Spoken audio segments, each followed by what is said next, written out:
The LED glow from 6 different monitors lit up my corner of the Pinnacle tech office like a cockpit at midnight.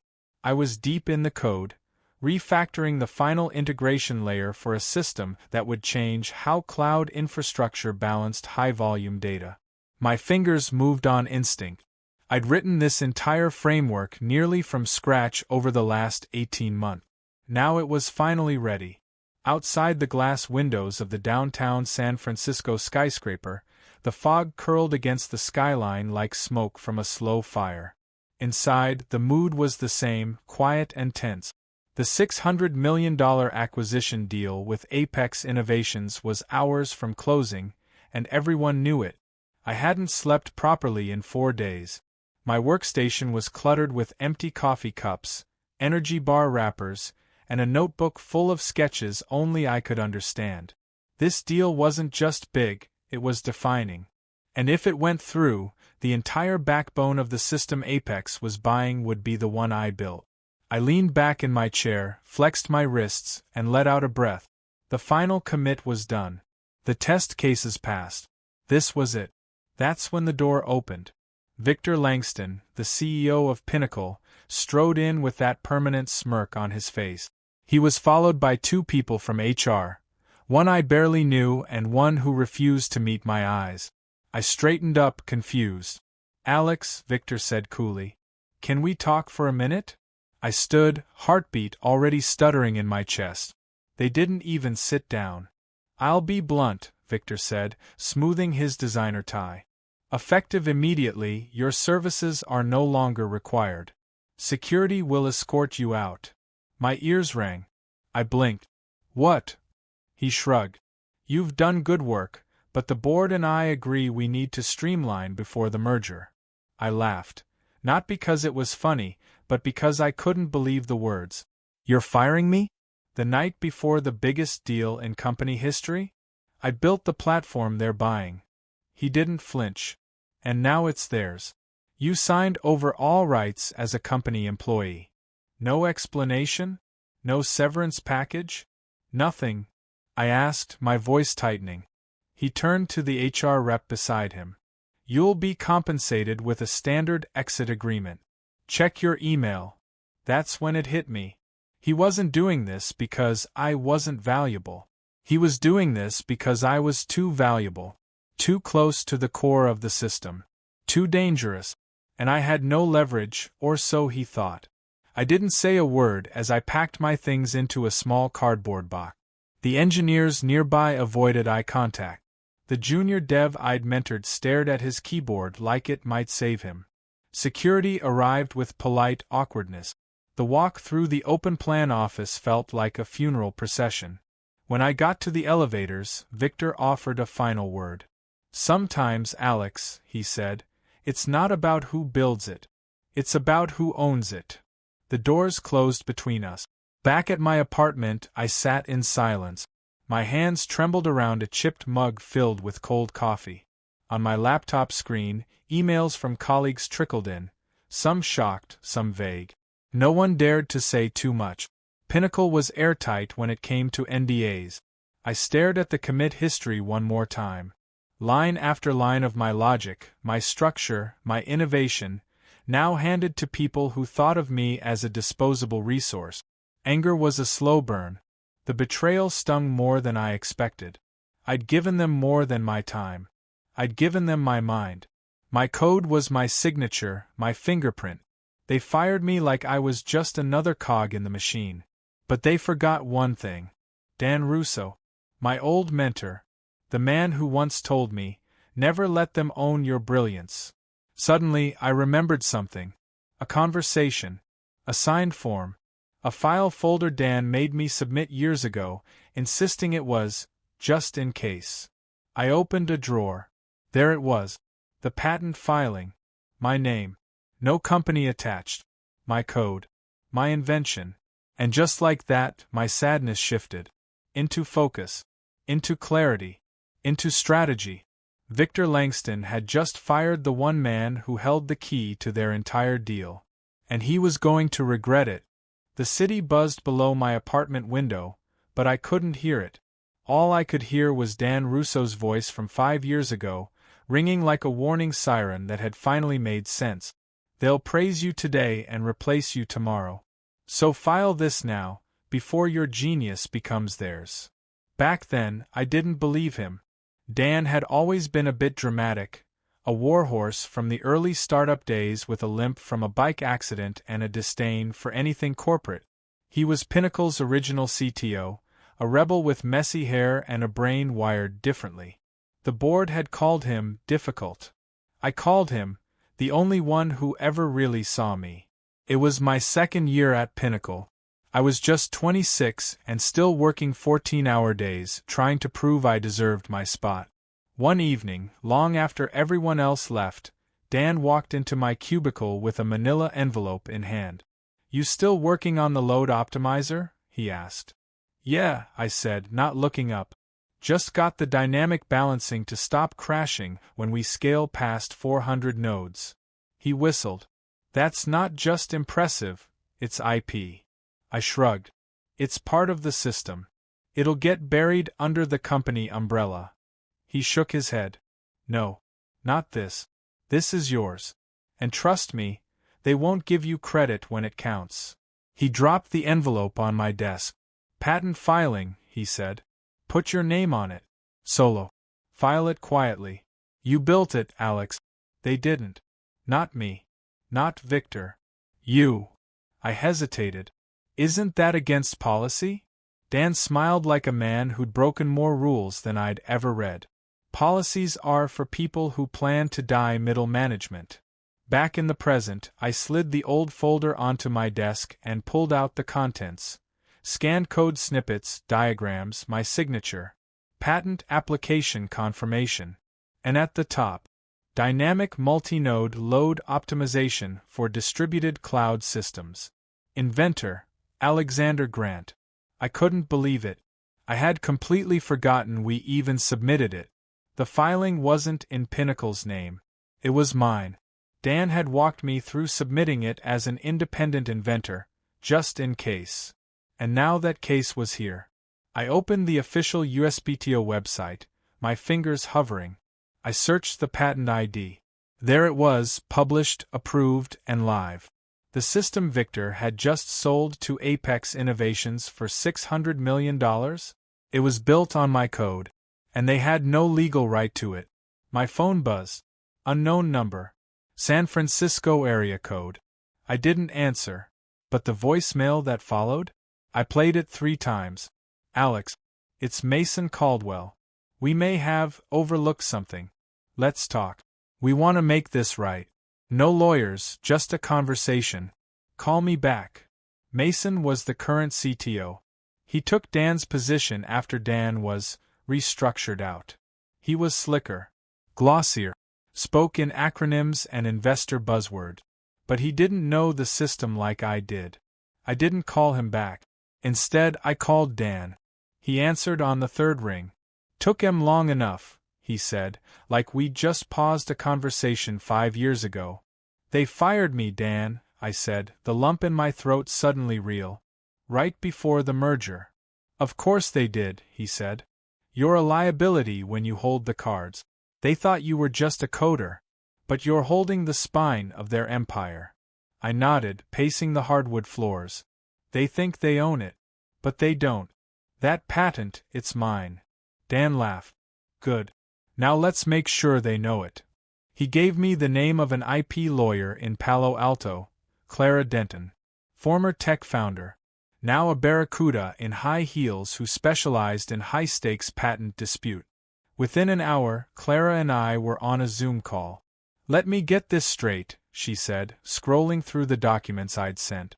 "You were the sole inventor, you filed the patent personally, and they built a $600 million deal on top of it, without even licensing it from you?" "Yes." She looked at me for a long moment. Then she smiled. "Oh, sweetheart," she said, "you're not unemployed. You're holding a live grenade, and they don't even know the pin is out." That night I didn't sleep. Not from anxiety but adrenaline. For the first time since I was escorted out of Pinnacle, I didn't feel powerless. They thought they fired a programmer. They forgot I was the architect. They forgot I had proof. And now I had Clara Denton. Victor Langston had made a $600 million mistake. And he was about to find out what it cost to underestimate the wrong person. Clara didn't waste time. By 8 a.m. the next morning, she had already drafted a cease and desist letter addressed directly to Victor Langston, Mason Caldwell, and the legal team at Pinnacle. The subject line was short, sharp, and explosive. Unauthorized commercial use of patent US 1127-8492. Immediate action required. She blind copied me on the email. It felt like dropping a nuke into a glass house. The document laid it out plainly.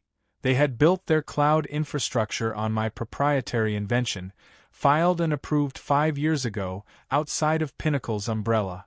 The patent was in my name, not theirs. And now they were in violation of federal IP law, pending massive damages.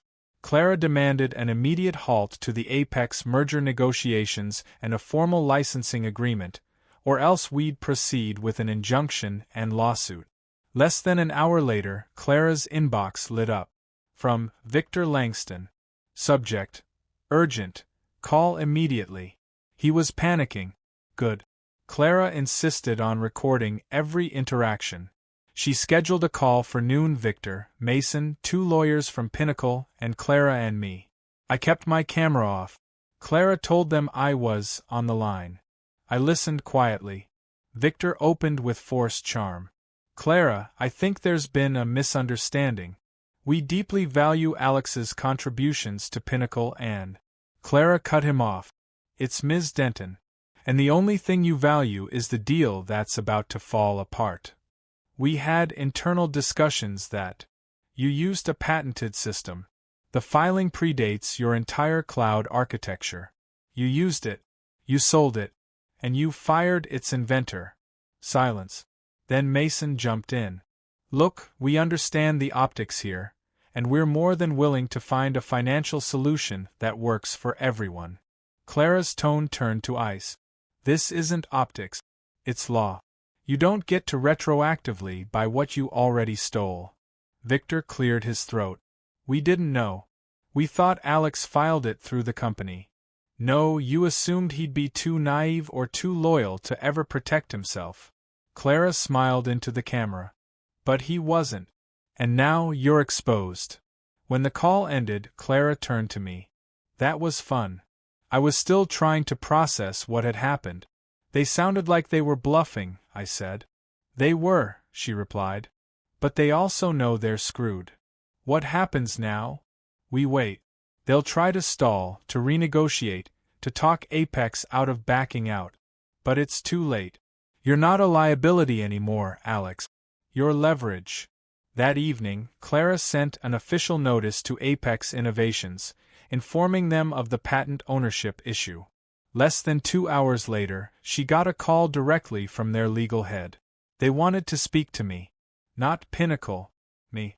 The next day, we met at Apex's glass-walled HQ in downtown San Francisco. Clara wore a navy suit sharp enough to cut glass. I wore the only decent blazer I owned. We sat across from a woman named Elaine Zhao, Apex's general counsel. Her tone was calm, but her eyes were blazing. Mr. Grant, I want to be clear. Our interest is not in the drama at Pinnacle. We care about the IP. Your IP. And we want it. She slid a folder across the table. Licensing terms. Equity. Back-end royalties. And a direct consulting contract. Why not just walk away? I asked. Why not find another platform? Elaine leaned forward. Because no one has built what you built. You didn't just write code, you built an engine. If Pinnacle had told us the truth, we would have gone public with them next quarter. And now we'd rather go to market with you. I didn't answer right away. I needed time. I needed to think. But Clara leaned over and whispered, You already won, Alex. Now you get to choose what that win looks like. When I got home that night, my inbox was full. 2 offers from other tech firms who'd seen the patent filing and Apex's interest. A LinkedIn request from Mason Caldwell. and an email from HR at Pinnacle. Subject: Severance and final offer. They were offering a six-figure severance package, a PR statement crediting me as a key contributor to the platform, and an NDA attached to a settlement agreement. I didn't even open the attachments. I forwarded it to Clara. She replied 2 words. Absolutely not. At 3 a.m., I stared at the ceiling, heart pounding. Everything had changed in a matter of days. I was no longer broke, no longer fired, no longer forgotten. I was dangerous. I had something they needed, and I had no intention of selling it quietly. A week later, I walked back into the same Pinnacle conference room where I had once been fired. This time, I wasn't alone. Clara walked beside me, briefcase in hand, heels clicking like a metronome of authority. And this time, Mason didn't make us wait. He stood as we entered, fake smile already plastered on his face. The room smelled like fear masked by expensive cologne. "Alex," he said, extending a hand. "Glad we could sit down face to face." I didn't shake it. Clara didn't even glance at it. "Let's keep this efficient," she said. "We have another meeting at Apex this afternoon." That wiped the smirk off Mason's face. He gestured to the chair. "Of course." I sat across from him, just like before. Same polished table, same overpriced artwork on the walls, but the energy had shifted. I wasn't here to plead anymore, I was here to deliver terms. Victor Langston sat to Mason's right. His lawyer to the left. The guy kept fidgeting with his pen. Mason did all the talking. "We recognize the value of what you've created," he began, choosing his words carefully. "There's been miscommunication on our end, and we want to make things right." Clara folded her hands. "By make things right, you mean, salvage your deal before Apex walks." Mason gave a tight laugh. "We're all grown-ups here. We don't need to let a single filing destroy years of progress." Clara opened her case and pulled out a thin folder. "Mr. Caldwell, the only thing that destroyed this deal was your arrogance. You fired the architect of your system without realizing he'd secured the very foundation you're now trying to sell. That's not a misunderstanding. That's incompetence." Victor cleared his throat, trying to change the tone. "We're willing to offer Alex a restructured role at Pinnacle. Title bump. Significant equity. Signing bonus. NDA, of course." He slid the papers forward. Clara didn't touch them. I leaned forward, looked Mason dead in the eye. "You offered me nothing when you fired me. Now you want to put me in a golden cage. Why? Because Apex wants my tech, not your shell of a company." Mason's face flushed. "We built this platform together." "No," I said. "I built it, while you chased investors and took credit in press releases." Clara pushed the folder back across the table. "Here's our offer. One-time licensing fee. Percentage royalties for all future usage. No reemployment, no PR statement, no NDA. You admit in writing that Alex is the sole inventor." Victor opened the folder and paled. "That's not going to fly with the board." Clara raised an eyebrow. "Then watch your deal implode." Mason leaned back, staring at me like he couldn't decide if he wanted to hit me or beg. "You know this could be the end of Pinnacle," he said. I stood. "That's not my problem." By the time we returned to Clara's office, Apex had already responded to our latest communication. They agreed to every term. A full acquisition of the patent. A permanent advisory role for me. And best of all, a seat on their innovation council. Clara popped a bottle of champagne she kept in a mini-fridge. "You just torched a unicorn," she said. "And built your own." The next morning, headlines broke. Pinnacle Tech merger cancelled amid IP lawsuit threat.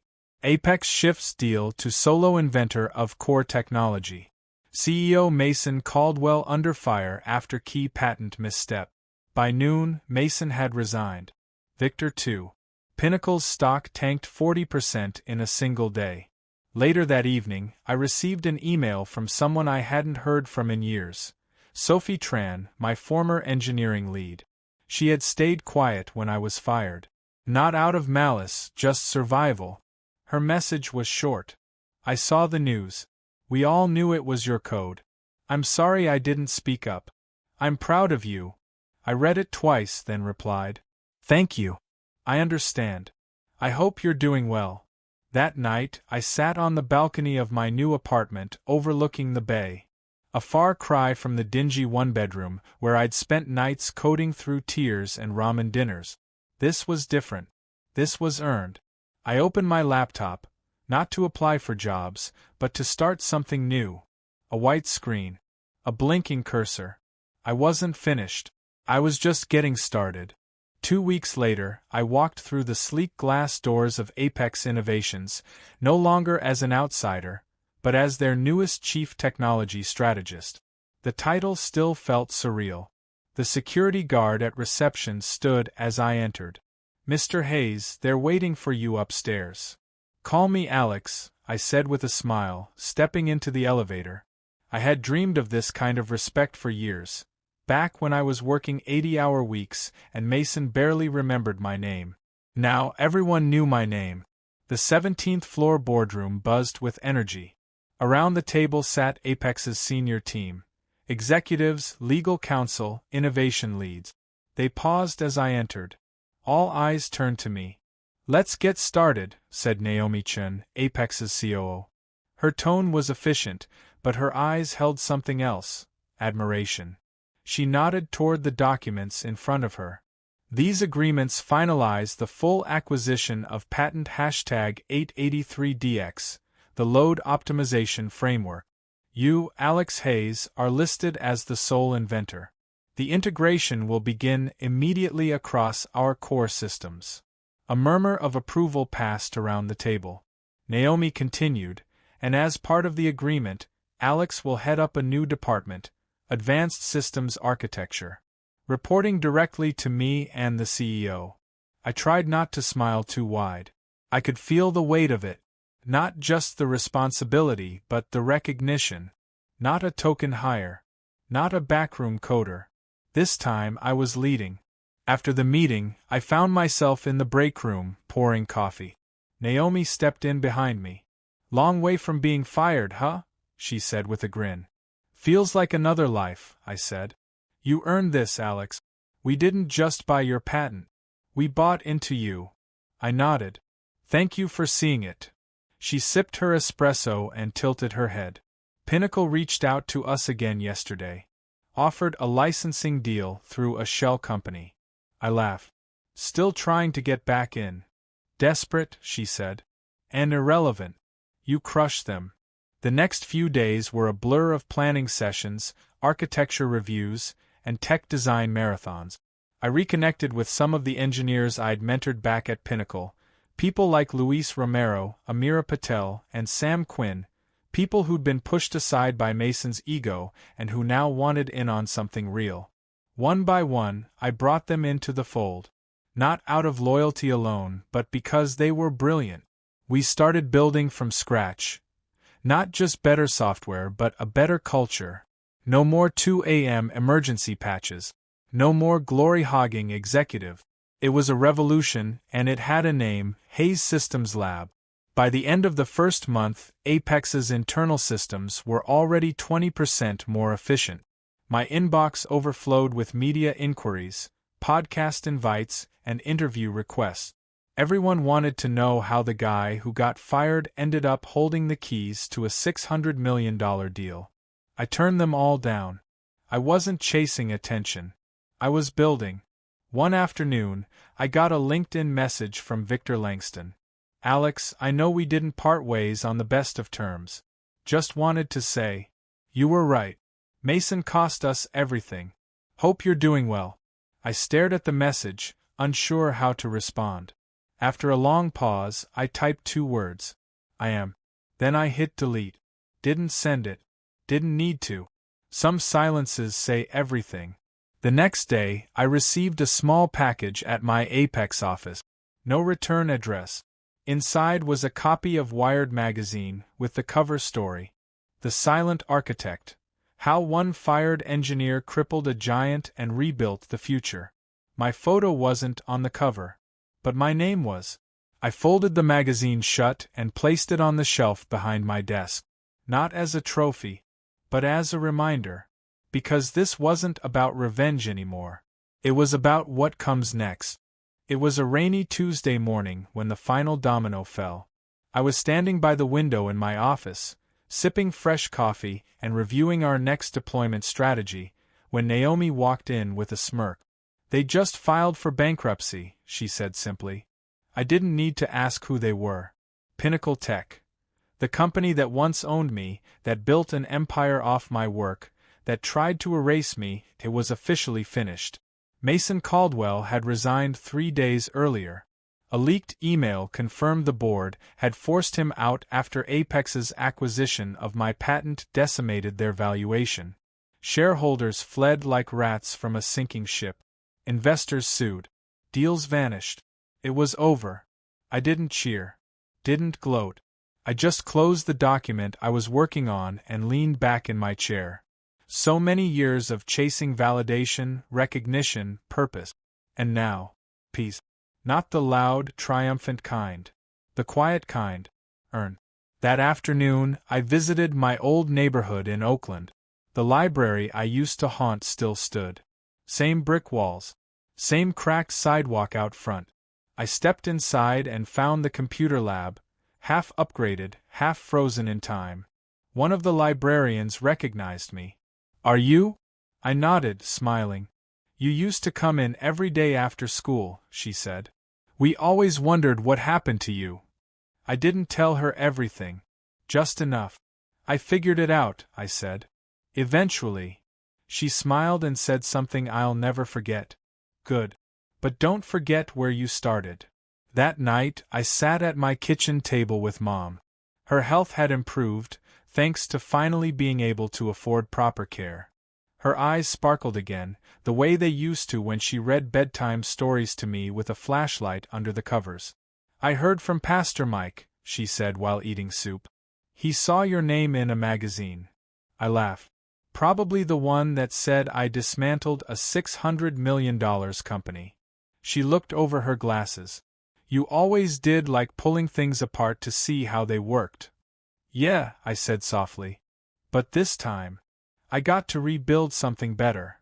A few days later, I received an email from Mason Caldwell. Subject: "You win.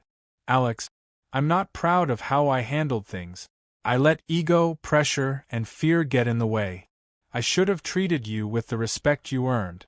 You changed everything. I hope you use it well. I didn't reply. I didn't need to.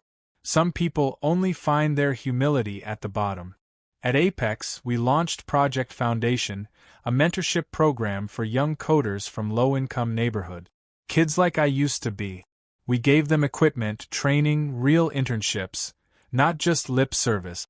I personally mentored a kid named Trey, 16, who reminded me so much of myself it hurt. Quiet, observant, brilliant. The day he debugged one of our prototype simulations faster than 2 senior engineers, I knew we were doing more than just running a company. We were changing lives. On the 1-year anniversary of my firing, Wired reached out again for a follow-up story. I declined the interview. Instead, I sent them a short note. "I'm not building empires. I'm building futures. And this time, they'll belong to the people who actually write the code." Alex Hayes. My office at Apex now has a glass plaque on the wall behind my desk. Not an award. Not a diploma. Just one etched line from Dan Russo, my old mentor. "Don't wait for the fire. Build the extinguisher." Dan passed away 6 months earlier. Heart failure. I flew back to Ohio to speak at his memorial. Told the truth. That he was the man who gave me the tools to survive in a system built to silence me. Now I was changing that system. Line by line. Bit by bit. The skyline outside my window gleamed as I stood watching the fog roll over the Bay Bridge. Behind me, the hum of a future I had built buzzed in every screen and server. I wasn't a cog anymore. I was the architect. And as I turned off the lights for the night, one last thought echoed through my mind, soft but firm. He fired me before a $600 million deal. But my invention took everything from him and gave everything to me.